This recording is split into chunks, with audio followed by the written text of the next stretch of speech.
Voltamos no Jornal Alerta Geral nesta conversa com o consultor econômico da Associação dos Prefeitos do Ceará, a Prece, Irineu Carvalho, a partir dos nossos estúdios na FM 104.3, Expresso Grande Fortaleza, e neste momento em rede outras 22 emissoras de rádio do interior do estado e também pelas redes sociais do Ceará. Agora, Irineu, você tentou fazer ou já conseguiu fazer essa pesquisa para levar aos nossos ouvintes essa informação sobre os 11 municípios do Ceará que perdem receita do FPM, que é a principal receita, principalmente para a maioria das cidades menores do interior do país, do interior do Ceará. Quais são essas 11 cidades, Irineu, que irão perder recursos do FPM?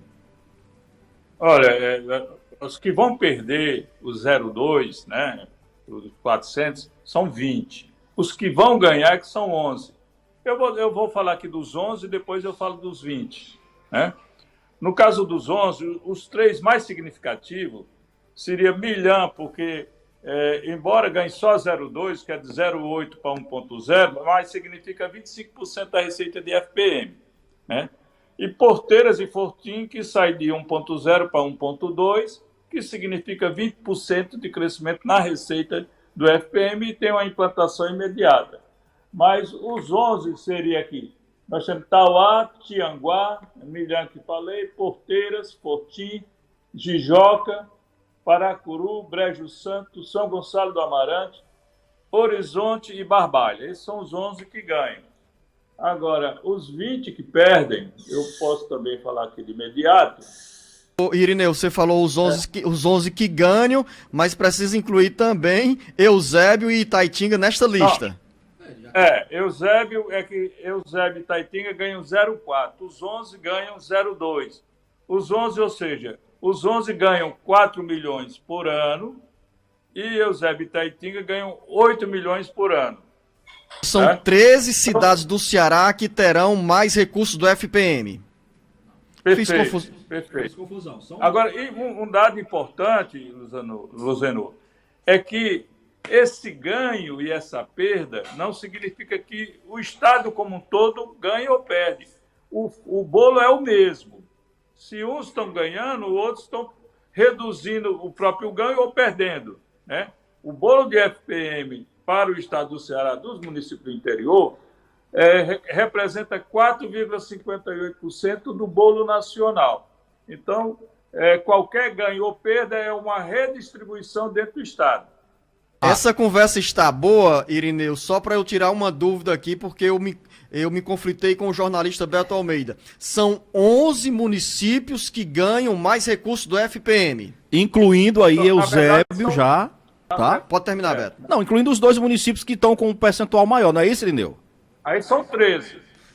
11 Exatamente, agora eu entendi. São 11 municípios que ganham uma média de 4 milhões de reais por mês, por ano, e outros dois municípios, Eusébio e Eusébio e Itaitinga, que passam a receber de imediato uma média de 8 milhões de reais por ano. É esse o número real? Perfeito.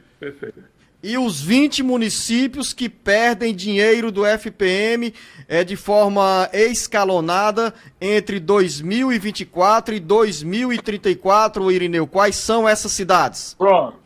Aqui no caso, na verdade, são 22 que perdem. 2 que perdem 0,4, que seria 8 milhões, e 20 que perdem 0,2. Então, são 22 que perdem.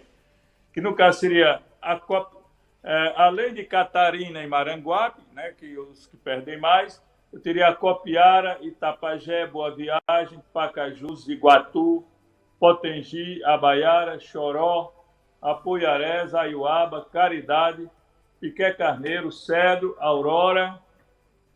Perdão um momentinho.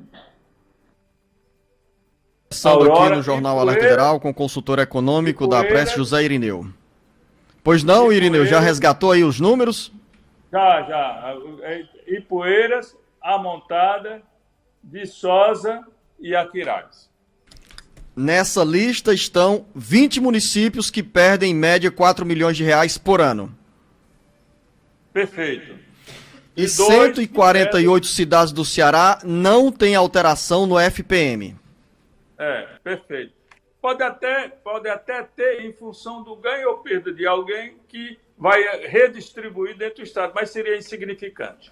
Jornalista Beto Almeida, você está satisfeito com esses números trazidos pelo Irineu Carvalho, que atenciosamente, pela manhã, logo cedo no café da manhã, entra no Jornal Alerta Geral para falar sobre o Ceará, sobre as consequências, o impacto dos números do censo na vida da população cearense, não do ponto de vista da redução ou do aumento do número de habitantes, mas especialmente no cenário, no contexto financeiro das prefeituras. Sem dúvida, Luciano, eu acho que eu e os nossos ouvintes que estão acompanhando aqui essa entrevista, ela está sendo muito didática. O Irineu está colocando de forma muito clara, de forma muito direta, o que se ganha, o que se perde a partir desses novos dados do censo. E você no bloco anterior levantou uma questão que eu queria também aproveitar para perguntar aqui para o Irineu. Para além da questão da redistribuição dos coeficientes, do impacto que isso vai ter com esses novos dados do censo, Irineu, por exemplo, aqueles índices, as transferências de renda que tem para a área de saúde, para a área de educação, que é baseado inclusive também na quantidade, no número de alunos, no número de pessoas que são atendidas, ou seja, na população.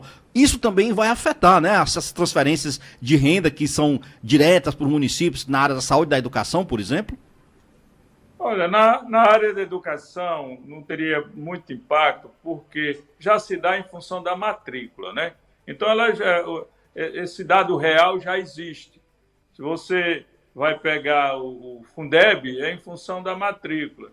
Transporte escolar é em função do número de alunos que transporta. Então, ele já...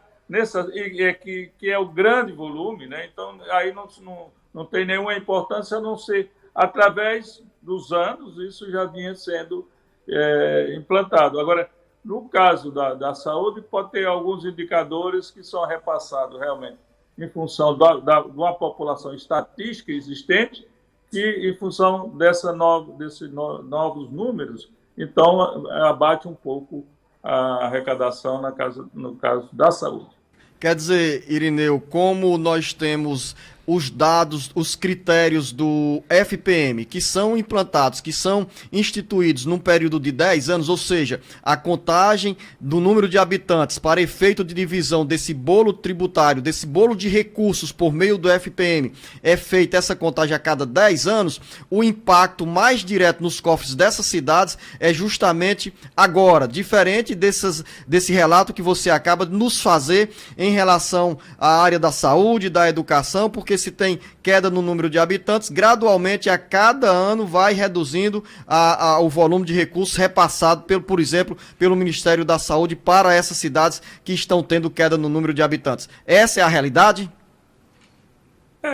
No caso da educação, é exatamente o que eu falo, né? No caso da saúde, pode ser que tenha algum repasse em função do dado estatístico e não da população real, e que agora você tem uma nova realidade.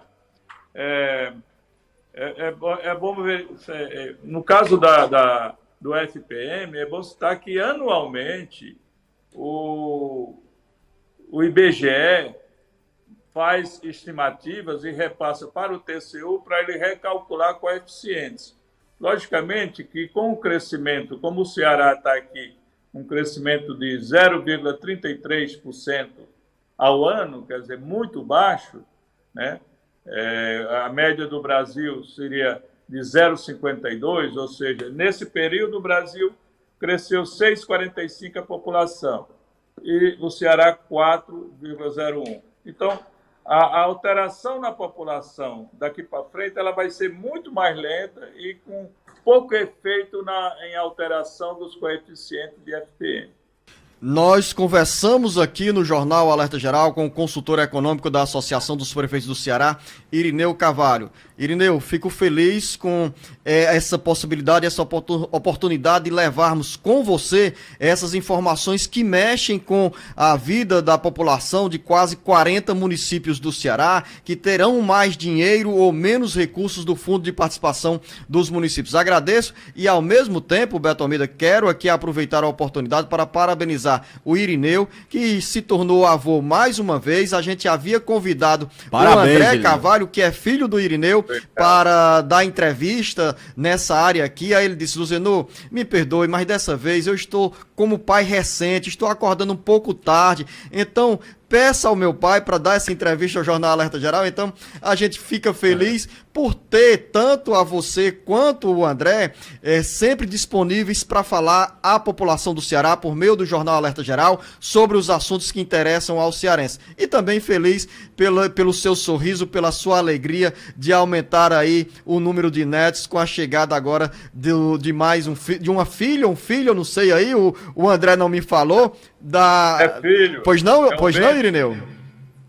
É o Bento. É o Bento.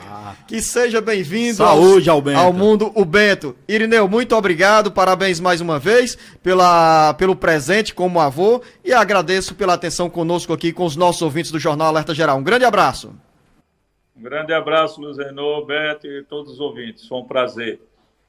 Muito importante, Beto Almeida, essa entrevista, porque nos enriqueceu de informações sobre o retrato do IBGE, porque até o momento a gente falava em relação ao número de habitantes, a quantidade de moradores que uma cidade perdeu, que outra cidade ganhou. Já abrimos o Jornal Alerta Geral falando sobre esses dados do censo. E agora, esses números trazidos pelo Irineu Carvalho, numa entrevista riquíssima aqui para o Jornal Alerta Geral e para você, ouvinte internauta. E isso é só uma prova, Luzenor, para o nosso ouvinte entender o impacto que tem esses dados, esse levantamento feito pelo IBGE, a importância que tem da realização do censo e como é que ele impacta nas políticas públicas para o país, para o estado do Ceará, para cada um cearense. Porque, na realidade, são números que vão dar agora uma dimensão de como é que nós vamos crescer, que demandas que nós vamos precisar e, principalmente, como é que os órgãos públicos, os municípios, as prefeituras vão estar preparadas para atender a essas novas demandas.